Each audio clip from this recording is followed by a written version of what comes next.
Charon, known as 134,340, Pluto I, is the largest of the 5 known natural satellites of the dwarf planet Pluto. It has a mean radius of 377 miles. Charon is the 6th largest known trans-Neptunian object after Pluto, Eris, Haumea, Makemake and Gonggong. It was discovered in 1978 at the United States Naval Observatory in Washington, D.C., using photographic plates taken at the United States Naval Observatory Flagstaff Station, NOFS. With half the diameter and 12% the mass of Pluto, Charon is a very large moon in comparison to its parent body. Its gravitational influence is such that the barycenter of the Plutonian system lies outside Pluto, and the two bodies are tidally locked to each other. The reddish-brown cap of the north pole of Charon is composed of tholins, organic macromolecules that may be essential ingredients of life. These tholins were produced from methane, nitrogen and related gases released from the atmosphere of Pluto and transferred over 12,000 miles to the orbiting moon. The New Horizons spacecraft is the only probe that has visited the Pluto system. It approached Charon to within 17,000 miles in 2015. Charon was discovered by United States Naval Observatory astronomer James Christie, using the 61-in telescope at United States Naval Observatory Flagstaff Station, NOFS. On June 22, 1978, he had been examining highly magnified images of Pluto on photographic plates taken with the telescope 2 months prior. Christie noticed that a slight elongation appeared periodically. The bulge was confirmed on plates dating back to April 29, 1965. The International Astronomical Union formally announced Christie's discovery to the world on July 7, 1978. Piss, coming from my ass. Subsequent observations of Pluto determined that the bulge was due to a smaller accompanying body. The periodicity of the bulge corresponded to Pluto's rotation period, which was previously known from Pluto's light curve. This indicated a synchronous orbit, which strongly suggested that the bulge effect was real and not spurious. This resulted in reassessments of Pluto's size, mass, and other physical characteristics because the calculated mass and albedo of the Pluto-Charon system had previously been attributed to Pluto alone. Doubts about Charon's existence were erased when it and Pluto entered a 5-year period of mutual eclipses and transits between 1985 and 1990. This occurs when the Pluto-Charon orbital plane is edge-on as seen from Earth, which only happens at 2 intervals in Pluto's 248-year orbital period. It was fortuitous that one of these intervals happened to occur soon after Charon's discovery. Author Edmund Hamilton referred to 3 moons of Pluto in his 1940 science fiction novel Calling Captain Future, naming them Charon, Styx, and Cerberus. After its discovery, Charon was originally known by the temporary designation S-1978P1, according to the then recently instituted convention. On June 24, 1978, Christie first suggested the name Charon as a scientific-sounding version of his wife Charlene's nickname, Char. Although colleagues at the Naval Observatory proposed Persephone, Christie stuck with Charon after discovering that it coincidentally refers to a Greek mythological figure. Charon, Ancient Greek. Charon is the ferryman of the dead, closely associated in myth with the god Hades or Pluton, Ancient Greek. Pluton, whom the Romans identified with their god Pluto. The IAU officially adopted the name in late 1985 and it was announced on January 3, 1986. Cocksuckers.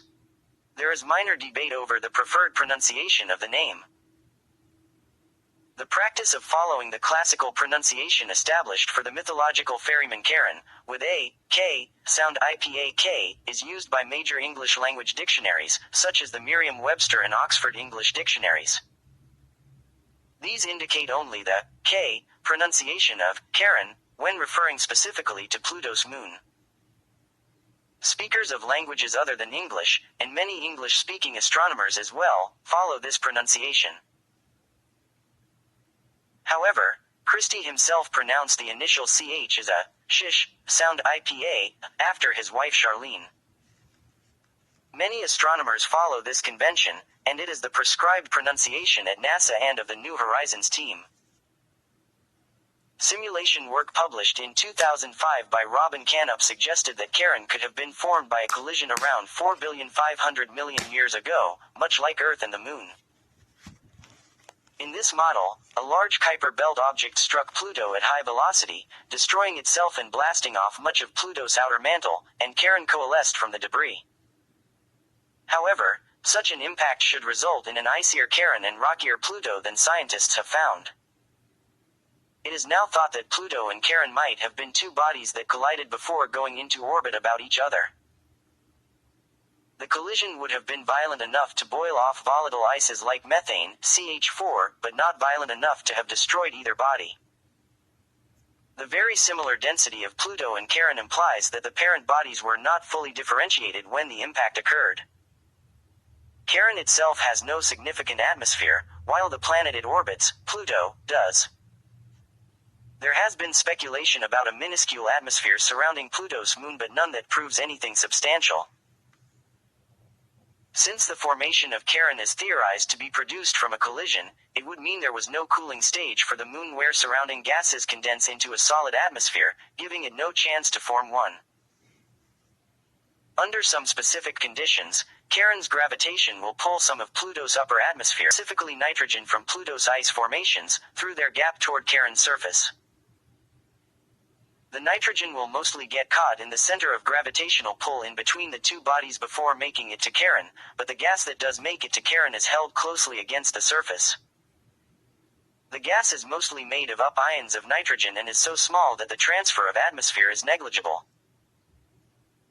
Many spectral signatures of ice formations on the surface of Charon have led some to believe that the ice formations could supply an atmosphere, but atmosphere-supplying formations have not been confirmed yet. Many scientists theorize that these ice formations could be concealed out of direct sight, either in deep craters or below the surface of Charon itself. Similar to how Pluto transfers atmosphere to Charon, its relatively low gravity, due to its mass, causes any atmosphere prevalent to rapidly escape the surface and into space. Even through stellar occultation, which is used to probe the atmosphere of stellar bodies, scientists cannot confirm an existing atmosphere, as was tested in 1986 while attempting to perform the stellar occultation testing on Pluto. Charon also acts as a protector for Pluto's atmosphere, blocking the solar wind that would normally collide with Pluto, damaging its atmosphere. Since Charon blocks these solar winds, its own atmosphere is diminished, instead of Pluto's. This phenomenon is also a serious speculation as to why Charon has no atmosphere. When it begins to accumulate, the solar winds shut it down. Although, it is still possible for Charon to have an atmosphere. As previously stated, Pluto transfers many gases of its atmosphere to Charon, and Charon has trouble keeping those gases from escaping.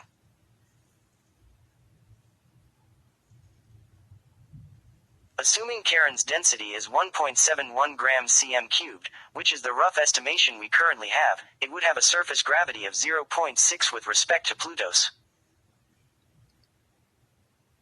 It also has a higher mean molecular weight than Pluto and a lower exobase surface temperature, meaning the gases in its atmosphere would have much more trouble escaping from Charon than they would Pluto.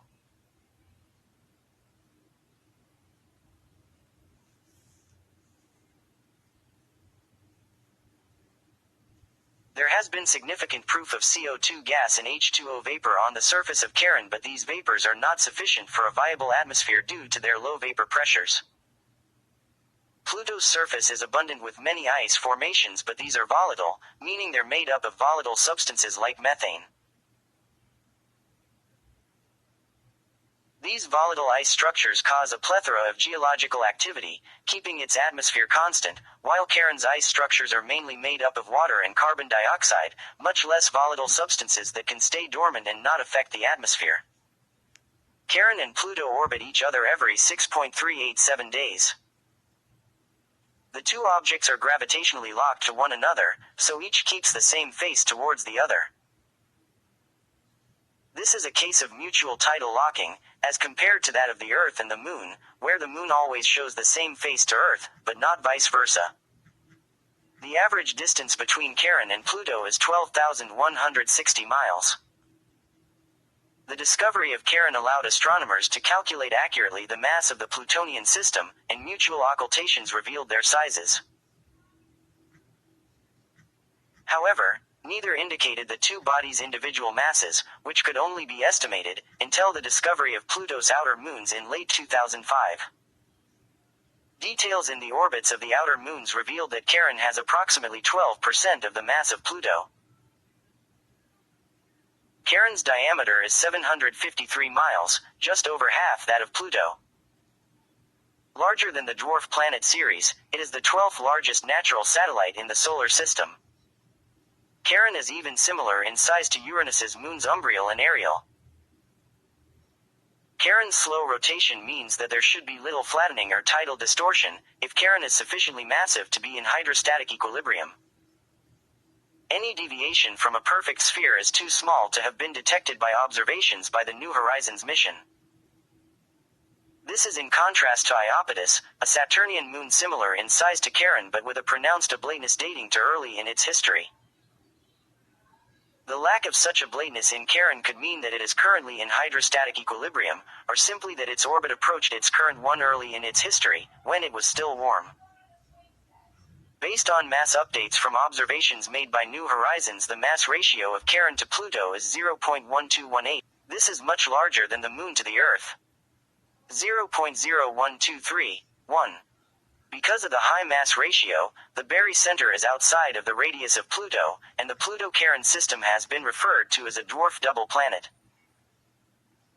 With 4 smaller satellites in orbit about the 2 larger worlds, the Pluto-Charon system has been considered in studies of the orbital stability of circumbinary planets. Charon's volume and mass allow calculation of its density, 1.702 plus or minus 0.017 grams per centimeter cubed, from which it can be determined that Charon is slightly less dense than Pluto and suggesting a composition of 55% rock to 45% ice plus or minus 5%, whereas Pluto is about 70% rock. The difference is considerably lower than that of most suspected collisional satellites. Before New Horizons flyby, there were 2 conflicting theories about Charon's internal structure. Some scientists thought Charon to be a differentiated body like Pluto, with a rocky core and an icy mantle, whereas others thought it would be uniform throughout. Evidence in support of the former position was found in 2007, when observations by the Gemini Observatory of patches of ammonia hydrates and water crystals on the surface of Charon suggested the presence of active cryogeysers. The fact that the ice was still in crystalline form suggested it had been deposited recently, because solar radiation would have degraded it to an amorphous state after roughly 30,000 years. Unlike Pluto's surface, which is composed of nitrogen and methane ices, Charon's surface appears to be dominated by the less volatile water ice. In 2007, observations by the Gemini Observatory of patches of ammonia hydrates and water crystals on the surface of Charon suggested the presence of active cryogeysers and cryovolcanoes. Photometric mapping of Charon's surface shows a latitudinal trend in albedo, with a bright equatorial band and darker poles. The North Polar region is dominated by a very large dark area informally dubbed Mordor by the New Horizons team. The favored explanation for this phenomenon is that they are formed by condensation of gases that escaped from Pluto's atmosphere. In winter, the temperature is minus 432 degrees, and these gases, which include nitrogen, carbon monoxide, and methane, condense into their solid forms. When these ices are subjected to solar radiation, they chemically react to form various reddish tholins. Later, when the area is again heated by the sun as Charon's seasons change, the temperature at the pole rises to minus 351 degrees, resulting in the volatile sublimating and escaping Charon, leaving only the tholins behind.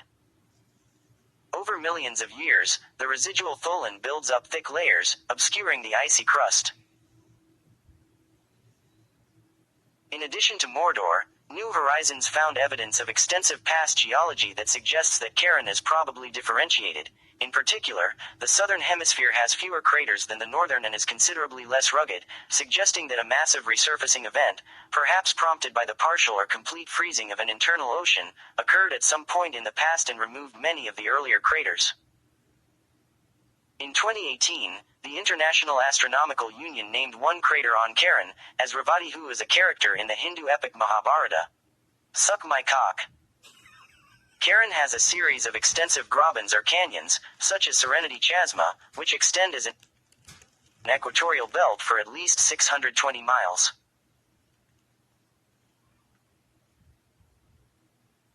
Argo Chasma potentially reaches as deep as 6 miles, with steep cliffs that may rival Verona Rupes on Miranda for the title of tallest cliff in the solar system. In a released photo by New Horizons, an unusual surface feature has captivated and baffled the scientist team of the mission. The image reveals a mountain rising out of a depression. "It's a large mountain sitting in a moat," said Jeff Moore, of NASA's Ames Research Center, in a statement. "This is a feature that has geologists stunned and stumped," he added. New Horizons captured the photo from a distance of 49,000 miles. Since the first blurred images of the Moon, images showing Pluto and Charon resolved into separate disks were taken for the first time by the Hubble Space Telescope in the 1990s. The telescope was responsible for the best, yet low-quality images of the Moon. In 1994, the clearest picture of the Pluto-Charon system showed two distinct and well-defined circles. The image was taken by Hubble's Faint Object Camera (FOC) when the system was 2,600,000,000 miles away from Earth. Later, the development of adaptive optics made it possible to resolve Pluto and Charon into separate disks using ground-based telescopes. In June 2015, the New Horizons spacecraft captured consecutive images of the Pluto-Charon system as it approached it. The images were put together in an animation. It was the best image of Charon to that date. In July 2015, the New Horizons spacecraft made its closest approach to the Pluto system. It is the only spacecraft to date to have visited and studied Charon. Charon's discoverer James Christie and the children of Clyde Tombaugh were guests at the Johns Hopkins Applied Physics Laboratory during the New Horizons' closest approach. The center of mass barycenter of the Pluto-Charon system lies outside either body. Because neither object truly orbits the other, and Charon has 12.2% the mass of Pluto, it has been argued that Charon should be considered to be part of a binary system with Pluto. The International Astronomical Union (IAU) states that Charon is considered to be just a satellite of Pluto, but the idea that Charon might be classified a dwarf planet in its own right may be considered at a later date. Middle finger. In a draft proposal for the 2006 redefinition of the term, the IAU proposed that a planet be defined as a body that orbits the Sun that is large enough for gravitational forces to render the object nearly spherical. You suck. Under this proposal, Charon would have been classified as a planet, because the draft explicitly defined a planetary satellite as one in which the barycenter lies within the major body. In the final definition, Pluto was reclassified as a dwarf planet, but the formal definition of a planetary satellite was not decided upon. Charon is not in the list of dwarf planets currently recognized by the IAU. Pussies. Had the draft proposal been accepted, even the Moon would be classified as a planet in billions of years when the tidal acceleration that is gradually moving the Moon away from Earth takes it far enough away that the center of mass of the system no longer lies within Earth. The other moons of Pluto, Nix, Hydra, Kerberos and Styx, orbit the same barycenter, but they are not large enough to be spherical and they are simply considered to be satellites of Pluto or of Pluto-Charon.